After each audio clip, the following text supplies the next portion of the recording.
کے اندر ظہر کی اذان کا وقت آ گیا. حضرت بلال رضی اللہ تعالیٰ عنہ کو بلایا گیا. فرمایا بلال اذان تجھے پڑھنی پڑے گی، اللہ کے نبی نے تجھے مؤذن بنایا تھا، آج بھی اذان تجھے پڑھنا پڑے گی. حضرت بلال اذان پڑھنے کے لیے تشریف لائے. پہلا جملہ اللہ اکبر پڑھا. آنکھوں کے اندر سے آنسو نکلنے لگ گیا. اشہد اللہ الہ الا اللہ پڑھا اور زیادہ تڑپنے لگ گئے. اشہد ان محمد رسول اللہ. حضرت بلال کی آواز میں کپ کپی طاری ہو گئی. اللہ کے نبی کا چہرہ نظر کوئی نہیں آیا. آنکھوں کے اندر سے آنسو برسنے لگے. اسی وقت بے ہوش ہو کر زمین کے اوپر گر گئے. اللہ کے نبی کا پیر والے دن انتقال ہوا. پیر کا دن بھی گزر گیا، منگل کا دن بھی گزر گیا. بدھ والے دن اللہ کے نبی کو دفن کیا گیا، قبر مبارک کے اندر اتارا گیا.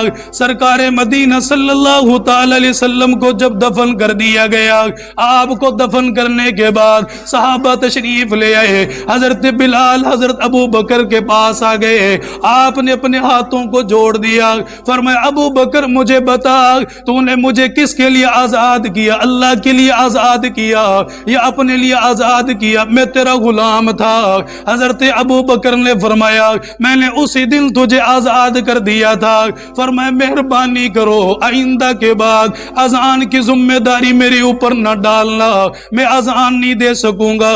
اور دوسری درخواست یہ، میں مدینے کے اندر نہیں رہ سکتا، ان گلیوں کو دیکھوں گا، اللہ کے نبی کا چہرہ یاد آئے گا، اللہ کے نبی کی صورت یاد آئے گی، مجھ سے برداشت نہیں ہوتا، مجھے جانے دو.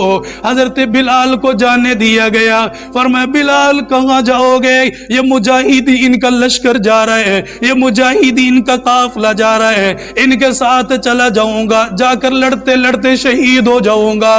ملک شام کے اندر چلے گئے. حضرت ابو بکر کا پورا زمانہ گزر گیا، 2 سال گزر گئے، آپ نے کوئی اذان نہ پڑھی ہے. حضرت عمر کا زمانہ آ گیا، آپ نے کوئی اذان نہ پڑھی ہے، کوئی اذان نہ دی گئی. فرمایا حضرت عمر کے زمانے کے اندر ملک شام فتح ہو گیا. ملک شام فتح ہونے کے بعد بلال بھی وہاں پر موجود ہے. حضرت عمر کو بلایا گیا، خط لکھا گیا، حضرت آپ خود تشریف لائیے، علاقے کا آپ محاصرہ کیجئے، یہاں کا نظارہ کیجئے، اتنا بڑا علاقہ ہم نے فتح کر لیا.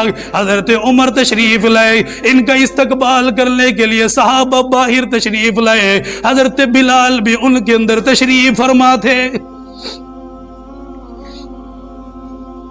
استقبال کرنے والے واپس چلے گئے. صحابہ اکرام نے فرمایا عمر اتنا زمانہ گزر گیا، آج تو خوشی کا زمانہ آ گیا، بلال بھی موجود ہے، ان سے کہو نہ دور نبوت کی اذان پڑھ کر سنا دے، وہی آواز آج گونجنے لگ جائے گی. حضرت عمر بلال کے پاس آ گئے. آپ نے فرمایا بلال ایک عرض کروں گا، کیا میری عرض سننے کے لیے تیار ہو؟ امیر المومنین عرض کیوں کرتے ہو، حکم دو، میں غلام ماننے کے لیے تیار ہو. حضرت عمر نے فرمایا کالی کملی والے کے زمانے کی اذان پڑھ کر سنا دے، لوگ تیری آواز سننے کے لیے ترس گئے، وہ تیری آواز کے اندر درد ہوا کرتا تھا، آج لوگ وہی سننا چاہتے ہیں، بلال سنا دے. حضرت بلال کھڑے ہو گئے. فرمایا عمر میں نے یہ دعویٰ کیا میں آئندہ کے بعد اذان نہیں پڑھوں گا، لیکن آپ کی بات کو ٹال نہیں سکا.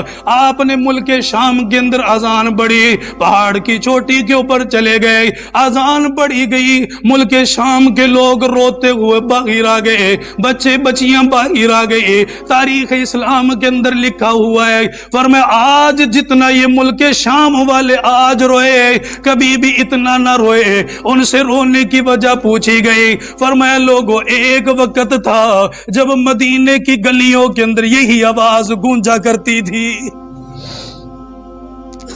وفات کا وقت قریب آیا، یکے بعد دیگرے آپ نے کئی شادیاں کی، لیکن اولاد کوئی نہیں ہوئی. آخری وقت آیا تو بیوی پاس میں موجود ہے. اس نے ایسے جملے کہ ہائے غم ہائے تکلیف، بلال ہمیں چھوڑ کر جا رہا ہے. آپ نے فرمایا یوں نہ کہو، بلکہ یوں کہو کہ میری خوشی کے لمحات میرے قریب آ گئے، میرے خوشی کے لمحات میرے قریب آ گئے. بیوی نے کہا کیسی خوشی؟